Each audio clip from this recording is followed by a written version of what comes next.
Life as a cop in the city doesn't just harden you, it armors you in cynicism, thicker than a bulletproof vest. That was me, Lena, a 35-year-old lieutenant turned private eye, carrying around a baggage of distrust larger than the cases I solved. My beat? Cheating spouses and human deceit. Not exactly the backdrop for a love story, huh? Then came Michael, Mr. Contemporary Art, into my life like a fresh brushstroke on a worn-out canvas. We met at this art show in New York. The place was packed with the kind of people who use words like postmodern and avant-garde without a hint of irony. I was out of my element, feeling more like a fish on a bicycle than a fish in water. Interesting piece, isn't it? That was Michael, breaking the ice as he stood next to me, gazing at what looked like a pile of trash artfully arranged on a pedestal. I glanced at him, then back at the art. If by interesting you mean I've seen better-looking garbage in an alley, then yeah, fascinating. He laughed, a rich, hearty sound that made more than a few heads turn.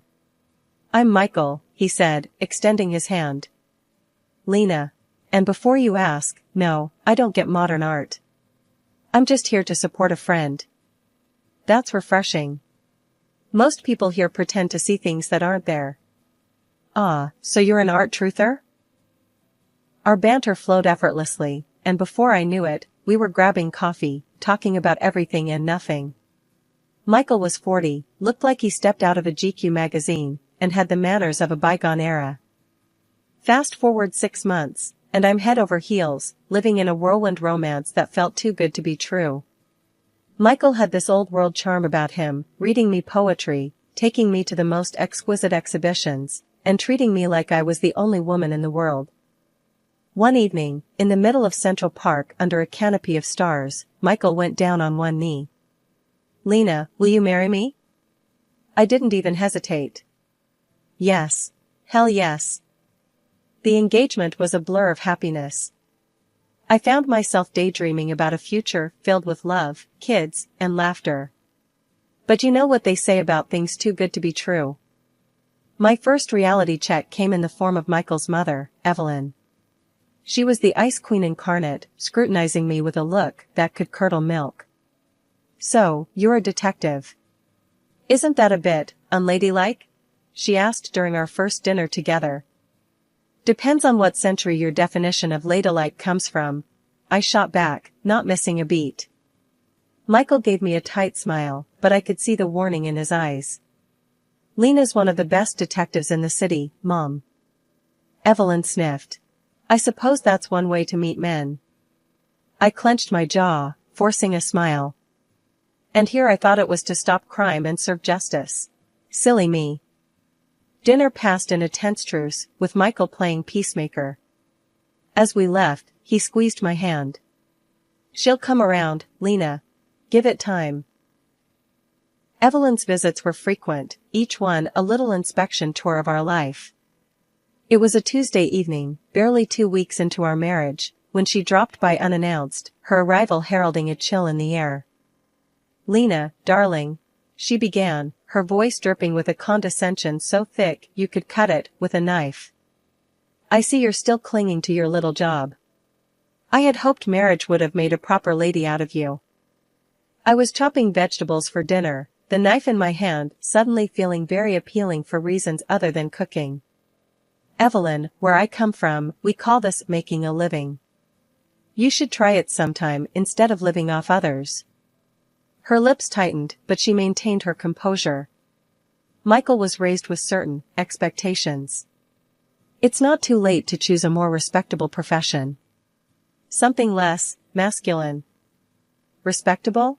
You mean like being a professional busybody? I retorted, not bothering to mask the bite in my voice.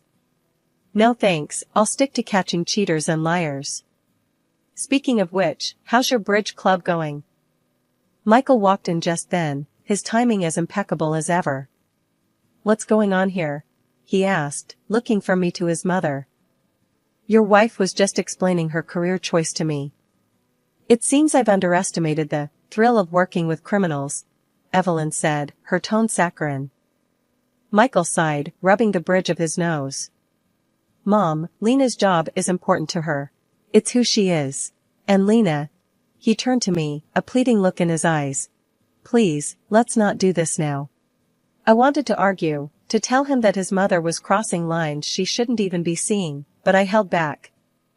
This was his mother, after all. Fine, I muttered, turning back to my vegetables, with more force than necessary. The evenings following Evelyn's visits were always tense. Michael would become distant, retreating into a shell I couldn't crack. It was clear whose side he was on, and it wasn't mine. One such evening, after a particularly grueling visit from Evelyn, who had criticized everything from my cooking to the way I folded towels, I confronted Michael. Why don't you ever stand up for me? Your mother treats me like I'm the dirt under her shoe, and you just let her. What kind of marriage is this? Michael looked at me, weary. Lena, she's old, set in her ways. What do you want me to do? Disown her? No, I want you to have my back. To tell her she can't walk all over me, us. Is that too much to ask? He sighed, running a hand through his hair. I'll talk to her, okay? Just give it some time. She'll come around. But she didn't. And neither did he. The divide grew, Evelyn's disdain and Michael's inaction wedging a gap between us that felt insurmountable. It was clear this was more than just a rough start. This was a glimpse into what my future held if something didn't change. Living with Michael started to feel like I was in one of those dramatic TV shows where the cracks slowly start showing in the perfect facade. He worked at this fancy art gallery, which sounded posh until you realized his paycheck was as unpredictable as the weather in spring. Meanwhile, I was doing pretty well for myself, pulling in enough to keep us comfortable, living in a spacious apartment in a nice part of the city. I remember one evening, the conversation at dinner turned towards the future. I was talking about maybe, eventually, wanting to buy a house, have a bit of space for when we decided to start a family. Michael, fork halfway to his mouth, paused and gave me this look. Lena, I'm not sure where you're getting these ideas from. We don't need a house. And me getting another job? That's not on the table. I put my fork down, trying to keep my voice level. It's not about needing, Michael. It's about planning for the future.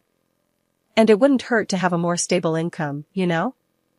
He laughed, a sound that used to warm my heart but now just grated on my nerves. You and your obsession with money. It's always about the bottom line with you, isn't it? Money isn't everything, Lena. I could feel the anger bubbling up inside me. Easy for you to say when you're not the one worrying about paying the bills every month. I'm not obsessed with money. I just don't want to end up struggling. Michael shrugged, going back to his food like we were discussing the weather. I'm happy with our life as it is. You're the one who's never satisfied. I stood up, my appetite gone. Maybe I wouldn't be so focused on money if you contributed more than just criticism about how I manage ours. He didn't look up. I contribute in other ways. Not everything is about money, Lena. That night, I lay in bed, staring at the ceiling, thoughts racing. It wasn't just about the house or the kids or even the money. It was about respect, partnership, and support, none of which seemed to matter to Michael as long as the status quo kept his life easy. His accusations of my so-called obsession with money were a convenient deflection from his unwillingness to confront the reality of our situation.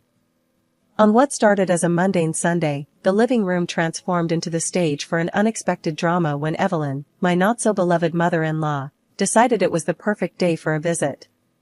With her arrival came an air of tension, thick enough to slice through. She was glued to her phone, her voice fluctuating between panic and confusion, as she navigated through a conversation that set off every red flag in my book. And you're saying my social security number has been suspended? How much do I need to pay to fix this? Evelyn's voice cracked as she fumbled through her purse, pulling out her checkbook and a slew of documents, her hand shaking with a mix of age and fear. I was in the kitchen, coffee in hand, when my ears picked up the mention of Social Security and payment. Years on the force had honed my instincts, and every fiber of my being screamed, scam. I rushed into the living room, my approach silent but swift. Evelyn, hang up the phone. It's a scam, I interjected, my voice firm yet composed, hoping to convey urgency without inciting panic. She whipped around, eyes wide with shock and offense. I beg your pardon. I'm handling this, Lena. There's no need for your intrusion. But before she could continue her protest, I reached out, my hand clamping down on the phone, and ended the call with a decisive click. The room fell into a stunned silence, the air thick with tension. Evelyn recoiled as if I had slapped her, her face contorting into an expression of fury and disbelief. How dare you? That was incredibly rude and uncalled for. Who do you think you are, treating me like some naive child? Michael, drawn into the living room by the commotion, stood at the threshold, his expression a mix of concern and frustration. Lena, what's going on? Why are you upsetting my mother? I turned to him, my frustration mounting. That call was from scammers, Michael. They were trying to con Evelyn out of her money by claiming her social security number was suspended. This is a common tactic. I've seen it 100 times. Michael rubbed the back of his neck, a gesture I knew meant he was in a tight spot. Okay, but couldn't you have been a bit more diplomatic about it? Evelyn, gathering her things with trembling hands, shot me a look that could curdle milk. I don't need to be saved, especially not by someone who treats me with such disrespect. I'm leaving. We'll see what the bank says about this so-called scam. She stormed out, leaving a cold silence in her wake. Michael sighed, looking between the door and me. Lena, I know you meant well, but you have to handle things more gently, especially with my mother. I felt a twinge of guilt but stood my ground.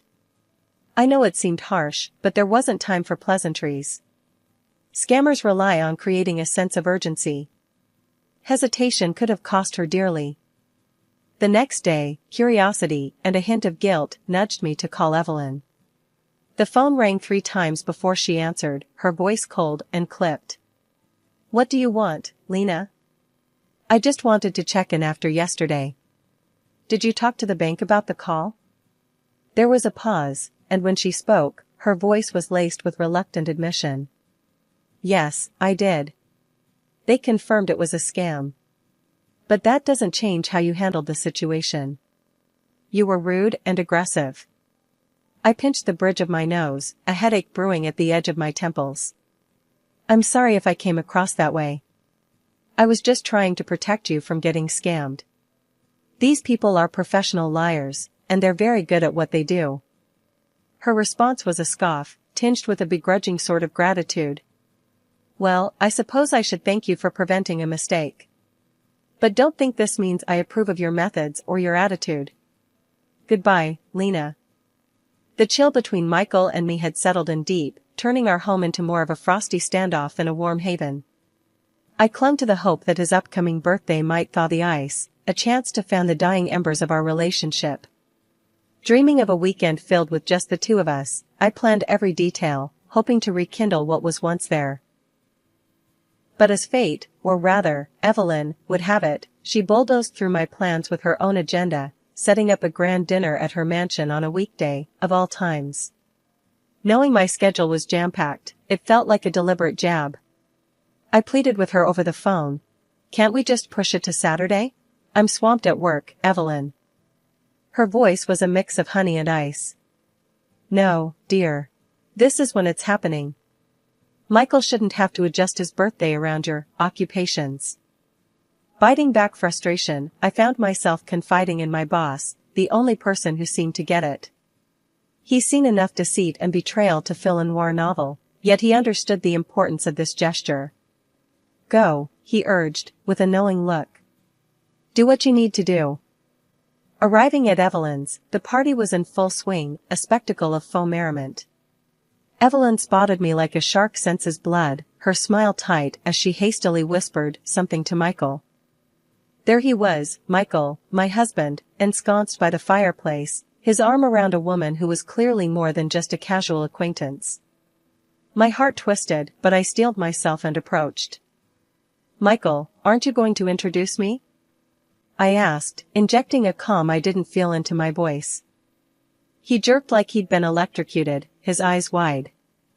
"Ah, Lena, this is Aisha from the gallery," he mumbled, then turned to her. "And this is, Lena, a relative." The room might as well have spun. "A relative? Seriously, Michael? Your wife, remember?" I couldn't keep the incredulity and anger from my voice, the words echoing louder than intended. A hush fell over the room, all eyes on us. Michael's face reddened, a mixture of embarrassment and irritation flashing across his features. "You know, a real wife would have made her husband's birthday a priority," he retorted sharply, turning away as if dismissing me from his presence. Before I could recover, Evelyn slithered over, her voice dripping with disdain.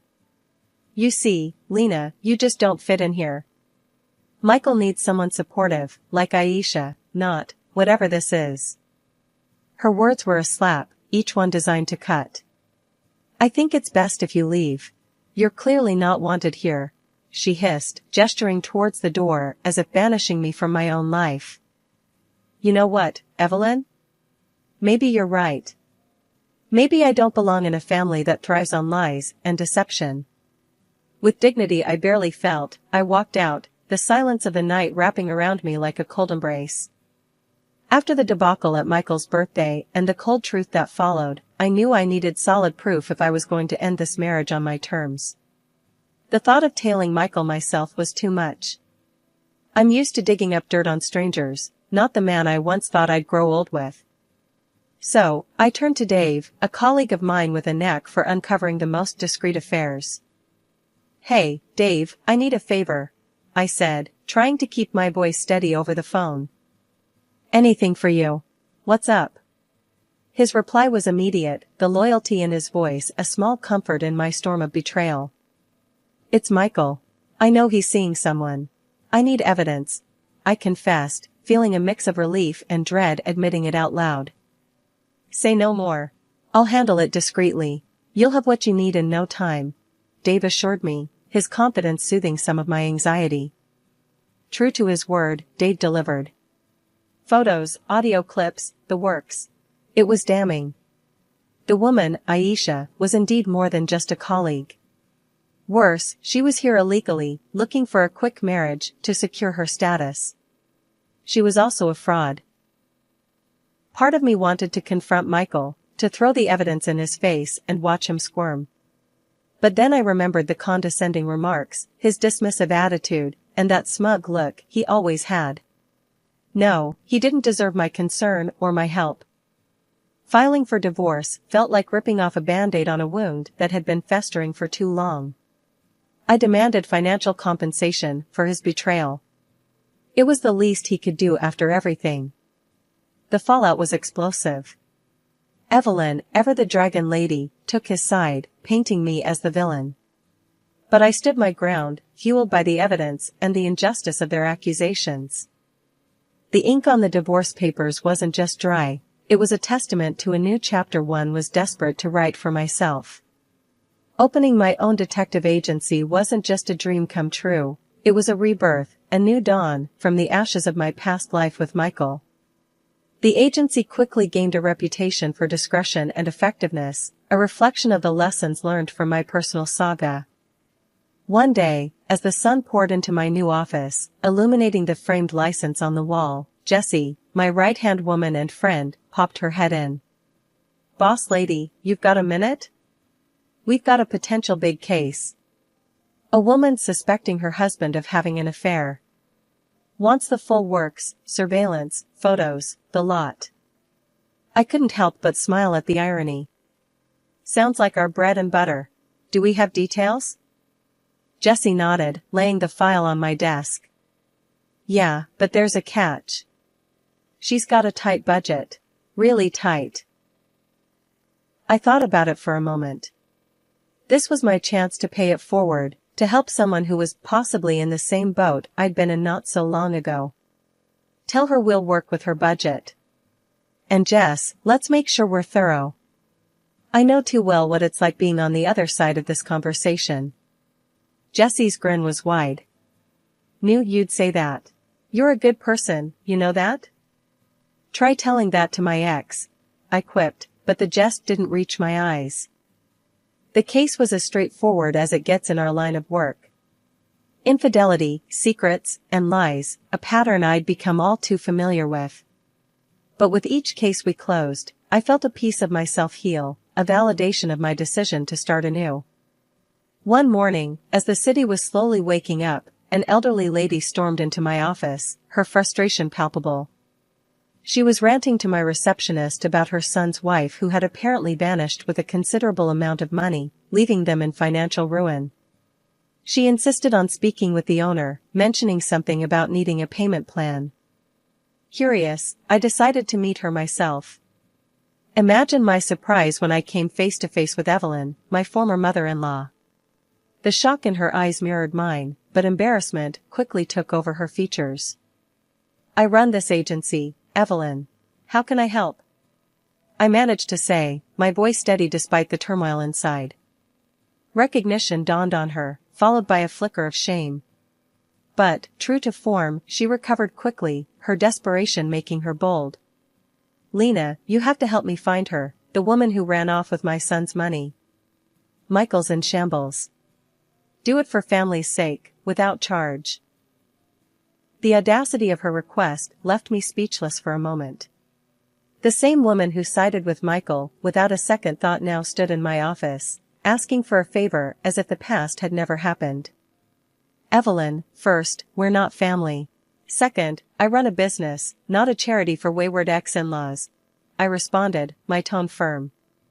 The irony of the situation wasn't lost on me, but I wasn't about to let old wounds dictate my decisions. But Lena, after everything, can't you do this one thing? It's the least you could do. She pressed, her voice a mix of plea and demand. I couldn't help but laugh, albeit bitterly. The least I could do?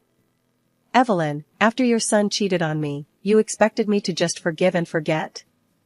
I suggest you go to the police. They're better equipped to handle missing persons and fraud. She stood there, flabbergasted, as if the thought of me refusing her had never crossed her mind. But Lena. No, Evelyn. I learned a valuable lesson from Michael and from you, never to trust scammers and liars. It's time you learned the same, I interrupted, my decision final. Life indeed comes full circle, but it's up to us to decide how we close that loop. For me, it was by standing firm in my values and looking forward, not back. A week had barely passed since Evelyn's little episode in my office, when my phone buzzed with a number I'd thought I'd erased from my life. Michael. Seeing his name flash on the screen was like stepping back into a world I'd left behind. Curiosity got the better of me, and I answered. Michael, what do you want? My tone was guarded, ready for whatever spiel he had prepared. Lena, I've been thinking, a lot. I want us to start over, get back together. Have kids, you know? His voice had that old familiar blend of hope and something I once mistook for sincerity. I couldn't help but let out a snort. Really? And where would we live in this fantasy of yours? There was a hint of excitement in his reply. Oh, it's all planned out. We'll live with my mom at first. Save some money, then you can buy us a big house. It'll be perfect. I laughed, louder this time, the absurdity of the situation hitting me full force. You're just as arrogant as ever, Michael. You think I'd come back, just to play house with you and your mom, and then foot the bill for a big house? He stumbled over his words, the desperation clear in his voice. But Lena, I've changed. We can fix everything. Please. The silence stretched between us as I considered the years wasted, the tears shed, and the painstaking journey to rebuild myself from the ruins he'd left behind. Michael, you haven't changed a bit. Goodbye. With that, I hung up, the finality of the gesture sealing the door on the past. As the silence settled around me, a sense of peace enveloped my heart. The call, absurd as it was, served as the ultimate validation of my growth, my resilience, and my independence. I had built a new life, a successful career, and reclaimed my sense of self, none of which would have been possible had I stayed trapped in a marriage that diminished me. Michael's call was nothing more than a blip on the radar, a fleeting reminder of how far I'd come. The future stretched out before me, bright and filled with promise, a blank canvas ready to be painted with new dreams, new challenges, and new achievements. As I turned my attention back to the work that had given me purpose and a sense of belonging, I knew that whatever came next, I was ready. After all, the best revenge is living well, and I intended to do just that.